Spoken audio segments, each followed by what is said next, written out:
Hello friends, welcome back to our channel Korea Institute since 1990. We inspire, motivate and educate students. Okay friends, आज का हमारा topic है refraction of light. Refraction आपने सुना ही होगा।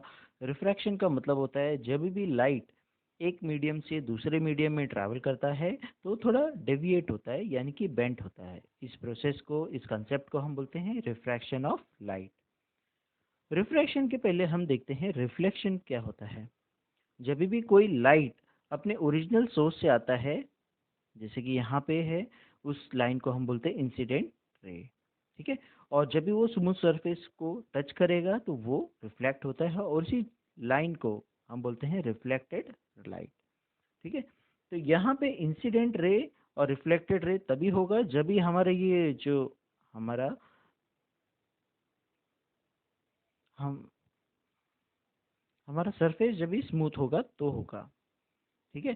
तो इंसिडेंट रे और रिफ्लेक्टेड रे तभी होगा जब भी हमारा सरफेस स्मूथ होगा। अगर हमारा सरफेस स्मूथ नहीं है तो हमारा लाइट कैसे भी रिफ्लेक्ट होगा, कैसे भी होगा। That means in other words अगर मैं बोलूँ तो जो हमारा एंगल ऑफ इंसिडेंट्स है, एंगल ऑफ इंसिडेंट और एंगल ऑफ रिफ्लेक्शन दोनों अलग अलग हो सकते हैं। ओके फ्रेंड्स, वापस आते हैं हम हमारे टॉपिक पे, रिफ्रैक्शन ऑफ लाइट। अच्छा, इसमें ऑब्जेक्टिव्स हम करेंगे, दैट मीन्स कौन से कॉन्सेप्ट हम इसमें कवर करेंगे। तो यहाँ पे सबसे पहला हमारा रिफ्रैक्शन ऑफ लाइट क्या होता है हम वो देखेंगे। उसके बाद रिफ्रैक्शन ऑफ लाइट्स के लॉज क्या होते हैं यानी कि लॉज ऑफ रिफ्रैक्शन। उसके बाद रिफ्रैक्टिव इंडेक्स क्या होता है यानी कि रिफ्रैक्टिव इंडेक्स कैसा हम पता लगा सकते हैं। एंड आखिरी में हम देखेंगे डिस्पर्जन ऑफ लाइट की एक लाइट, एक वाइट लाइट अलग अलग लाइट में कैसे कन्वर्ट होता है। ठीक है। ओके। रिफ्रैक्शन ऑफ लाइट का डेफिनेशन क्या होता है। तो light changes is direction when going from one transparent medium to another transparent medium. This is called reflection, refraction of light. यानी कि जब भी लाइट एक मीडियम से दूसरे मीडियम में जाता है तो वो रिफ्रैक्ट होता है यानी कि डेविएट हो जाता है, थोड़ा बेंट होता है। इसी प्रोसेस को, इसी कंसेप्ट को हम बोलते हैं रिफ्रैक्शन ऑफ लाइट। ओके। और अगर सिंपल तरीके से समझे हम, तो रिफ्रैक्शन का मतलब क्या होता है कि जब भी एक लाइट ऑब्लिकली ट्रैवल करता है एक ट्रांसपेरेंट मीडियम से दूसरे ट्रांसपेरेंट मीडियम में, तो उसको हम बोलते हैं रिफ्रैक्शन, रिफ्रैक्शन ऑफ लाइट। इसको समझने के लिए हम एग्जांपल लेते हैं, जैसे कि यहाँ पे दो आपको दिख रहे रहेंगे। तो जब भी कोई भी लाइट अगर रेरर मीडियम से, यानी कि जो रेरर मीडियम है यहाँ पे हमारा, तो इस कोई भी रेरर मीडियम हम इसको यहाँ पे मान लेते हैं एयर है। ठीक है। और यहाँ पे ये हमारा डेंसर मीडियम है जिसको हम मान लेते हैं कि ये पानी है, ग्लास स्लैब है, या कोई भी मीडियम है डेंसर है रेरर के मुकाबले, यानी हमारे ऊपर वाला जो मीडियम है उसके मुकाबले यहाँ का जो है वो थोड़ा डेंस है। तो जब भी लाइट रेरर मीडियम से डेंसर मीडियम में जाता है तो वो स्ट्रेट ट्रैवल ना करके वो नॉर्मल पे आके डेविएट हो जाएगा यानी बेंट हो जाएगा, और बेंट होगा टुवर्ड्स नॉर्मल की तरफ जाएगा। तो इतना याद रखना, जब भी रिफ्रैक्शन होता है, कभी भी रिफ्रैक्शन अगर लाइट का होता है तो वो हमेशा नॉर्मल की तरफ जाता है। ठीक है। उसके बाद यहाँ पे दूसरा कंसेप्ट हम देख रहे हैं, जब भी रेरर से डेंसर हमने अभी देखा, अभी डेंसर से जब रेरर बाहर निकलता है तो क्या होगा। तो यहाँ पे जगह, जब डेंसर मीडियम होता है हमारे पास, तो डेंसर मीडियम से जब रेरर मीडियम में ट्रैवल करेगा तो यहाँ पे ये स्ट्रेट लाइन ट्रैवल नहीं करेगा। ठीक है। जैसे कि हमने यहाँ पे देखा था, अगर रेरर से डेंसर में जाता है तो वो टूवर्ड्स नॉर्मल बेंड करता है। तो उसी तरीके से जब डेंसर से रेरर में जाएगा तो ऑपोजिट हो जाएगा यानी कि अवे फ्रॉम द नॉर्मल जाएगा। जैसे कि यहाँ से ये लाइन अगर स्ट्रेट ट्रैवल करेगा तो ये कुछ ऐसा बनेगा। लेकिन जब हमारा रिफ्रैक्शन होता है, दैट मीन्स कि डेंसर से रेरर जाएगा तो हमारा लाइन कुछ ऐसे ट्रैवल करेगा, इधर से जाएगा और नॉर्मल से थोड़ा दूर जाएगा। इस प्रोसेस को हम बोलते हैं रिफ्रैक्शन ऑफ लाइट। अभी इसी का एग्जांपल देखते हुए हम एक ग्लास स्लैब का लेते हैं। जैसे कि मान लो यहाँ पे एक ग्लास स्लैब है। ठीक है। तो ग्लास स्लैब का अगर एग्जांपल लेते हैं तो इसके अंदर हमारा रेरर और डेंसर मीडियम दोनों ही आ जाएगा।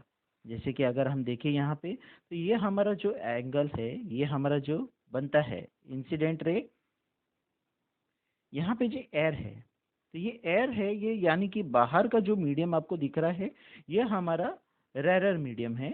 और ये हमारा जो ग्लास स्लैब हमने लिया है यह हमारा डेंसर मीडियम है। तो इसको समझने के लिए हम देखते हैं, तो यहाँ पे जो ओरिजिनल सोर्स से लाइट आ रहा है इसको बोलते हैं इंसिडेंट रे। इसको क्या बोलते हैं? Incident ray. ठीक है, तो इंसिडेंट रे और ये नॉर्मल है। ठीक है, तो इंसिडेंट रे जब भी ट्रैवल करता है तो यहाँ पे आने के बाद जैसे उसका मीडियम बदलता है वो डेविएट हो जाएगा और उसका रिफ्रैक्शन हो जाएगा। और ये एंगल जो बनता है, यानी कि जो हम ये नॉर्मल हमारा है, ये नॉर्मल आपको जो दिख रहा है, नॉर्मल और जो रिफ्रैक्शन का जो एंगल है, इस एंगल को हम बोलेंगे एंगल ऑफ रिफ्रैक्शन। इसको क्या बोलेंगे? Angle of refraction. यही अगर हम रेयर मीडियम में हैं, दैट मीन्स हम अभी भी एयर में हैं, तो यहाँ पे एयर वाले पार्ट में ये कहलाएगा एंगल ऑफ इंसिडेंट, क्योंकि ये एंगल नॉर्मल और इंसिडेंट रे के बीच का एंगल तैयार हो रहा है। ओके, इसी तरीके से जैसे अगर हम अभी देखे थे कि जब ये डेंसर से रेयर में जाएगा तो क्या होगा, तो यहाँ पे जैसे अभी ये डेंसर है, तो डेंसर में भी यहाँ पे ये नॉर्मल है हमारा। ठीक है, तो डेंसर से जब भी रेयर में जाता है तो हमने देखा कि अवे फ्रॉम नॉर्मल जाएगा। दैट मीन्स ये लाइन जो हमारा ऐसे ट्रैवल कर रहा है, तो ये ऐसा सीधा ना जाके क्या होगा, यहाँ पे आने के बाद थोड़ा डेविएट हो जाएगा, और ये जो एंगल बनेगा इसको बोलेंगे एंगल ऑफ एमर्जेंस। ठीक है, ओके। और एक बात, यहाँ पे जब भी एंगल ऑफ इंसिडेंस होता है और एंगल ऑफ एमर्जेंस होता है, ये हमारा दोनों सेम होगा, ये हमारा दोनों सेम होगा। इसी के साथ जो हमारा रिफ्रैक्टिव इंडेक्स है यहाँ का और रिफ्रैक्टिव इंडेक्स है यहाँ का, ठीक है, तो ये भी सेम होगा। ओके, अब हम देखते हैं लॉज ऑफ रिफ्रैक्शन क्या होता है। तो लॉज ऑफ रिफ्रैक्शन कहता है, सबसे पहला बोलता है the incident ray, the refracted ray and the normal to the interference of the two transparent medium, यानी कि दो अलग अलग medium at the point of incidence all lie in the same plane. तो ये जो हमारा इंसिडेंट रे है, रिफ्रैक्टेड रे है, नॉर्मल है, ये सारे के सारे कब होंगे? जब ये सारे के सारे एक ही प्लेन में होंगे तो। और दूसरा हमारा क्या बोलता है? The ratio of the sine of the angle of incident to the sine of refraction, sine of incident to the sine of refracted, ये हमेशा कांस्टेंट होगा। यानी कि अगर हमारा इंसिडेंट एंगल बढ़ता है तो हमारा रिफ्रैक्टेड एंगल भी चेंज होगा। ओके, इसलिए बोला गया है sine I upon sine R is equal to constant, जिसको हम एन के नाम से जानते हैं। ठीक है, इसी प्रिंसिपल को हम बोलते हैं स्नेल्स लॉ। तो यहाँ पे ये बताया गया है कि दैट साइन आई, यानी कि जो हमारा इंसिडेंट रे है और जो हमारा रिफ्रैक्टेड रे है, ये हमेशा रेशियो में रहेगा, तो हमेशा क्या होगा? कांस्टेंट होगा। क्या होगा? कांस्टेंट। ओके, रिफ्रैक्टिव इंडेक्स क्या होता है? तो change in the direction of a light, the change in the direction of a light ray while entering different media is different. It is related to the refractive index of the medium. That means जो refractive index है अलग अलग चीज का, यानी कि जैसे अगर एयर से वाटर में गया या एयर से ग्लास स्लैब में जा रहा है या किसी और मीडियम में जा रहा है, तो उसका रिफ्रैक्टिव इंडेक्स थोड़ा अलग हो सकता है दैट मीन्स अलग अलग होते हैं। The value of the refractive index is different for different media and also for light of different colors for the same medium. The refractive index of some substance with respect to vacuum are given in the table. तो जो table हमने एक नीचे यहाँ पे बनाया है उसके अंदर कुछ एग्जांपल्स हमने लिया है। The refractive index of the medium with respect to vacuum is called is absolute refractive index. Okay, refractive index depends on the velocity of light in the medium. Refractive index जो है वो किसके ऊपर depend होता है? वो velocity of light पे depend करता है। अभी यहाँ पे कुछ एग्जांपल हमने लिया है जो कि रिफ्रैक्टिव इंडेक्स है। जैसे कि एयर का अगर रिफ्रैक्टिव इंडेक्स देखा जाए तो वो 1.0003 है, आइस का 1.31 है, वाटर का 1.33 है, अल्कोहल का 1.36 है, केरोसिन का 1.39 है, फ्यूज क्वार्ट्ज का 1.46 है, टर्पेंटाइन ऑयल का 1.47 है, बेंजीन का 1.50 है, क्राउन ग्लास का 1.52 है, रॉक सॉल्ट का 1.54 है, कार्बन डाइसल्फाइड का 1.63 है, डेंस फ्लिंट ग्लास का 1.66 है, रूबी का 1.76 है, सफायर का 1.76 है और डायमंड का 2.42 है। ठीक है। इसी के बाद अभी हम देखते हैं प्रॉपर्टीज जो होती है कि क्या क्या प्रॉपर्टीज होती है। तो जैसे कि अगर रैरर मीडियम से डेंसर मीडियम में अगर लाइट ट्रैवल करता है, लाइट अगर रैरर मीडियम से यानी कि एयर से किसी डेंसर मीडियम में जाएगा और तो वो हमेशा नॉर्मल की तरफ रहेगा, यानी कि वो बेंट होगा और नॉर्मल के साइड रहेगा। लेकिन यही अगर हम देखें कि अगर डेंसर से रैरर में जाता है तो वो अवे फ्रॉम नॉर्मल जाएगा। जैसे कि अगर यहाँ पे इंसिडेंट रे जो आपका है, इंसिडेंट रे इसलिए बोला गया है क्योंकि ये ग्लास स्लैब के अंदर चल रहा है, इसलिए इंसिडेंट रे है। ठीक है, क्योंकि ये एक मीडियम हमने इसको पहला मीडियम ले लिया है, यहाँ पे दूसरा मीडियम ले लिया है, तो ये हमारा जो है ये हमारा इंसिडेंट रे है। ठीक है, तो यहाँ पे जब भी आएगा उसके बाद यहाँ पे ये रिफ्रैक्ट हो रहा है, तो जब ये डेंसर से रेयर जाएगा तो ये नॉर्मल से थोड़ा दूर जाएगा। तो ये प्रॉपर्टी दूसरी प्रॉपर्टी है। और तीसरी प्रॉपर्टी ये बताता है कि जब भी नॉर्मल पे अगर लाइन पड़ेगा, जैसे मैंने आपको पहले ही बताया कि जब लाइन या सॉरी जब लाइट नॉर्मल पे पड़ेगा तो वो डेविएट नहीं होगा, वो सीधा का सीधा ट्रैवल करेगा, उसमें कोई फर्क नहीं पड़ने वाला। इसके बाद आता है डिस्पर्जन ऑफ लाइट।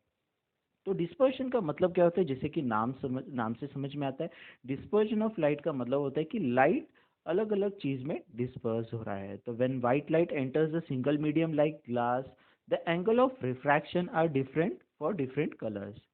यानी कि जब भी ग्लास से वो किसी रिफ्रैक्ट हो रहा है सॉरी रिफ्रैक्ट हो रहा है, तो वो क्या होगा, उसके अलग अलग कलर्स तैयार होते हैं। So when the white light coming from the sun through air enters any refracting medium मतलब जिसमें वो रिफ्रैक्ट हो सकता है, it emerges as a spectrum of 7 colour. वो 7 कलर्स में स्प्लिट हो जाता है, और वो 7 कलर्स हम अच्छे से जानते हैं।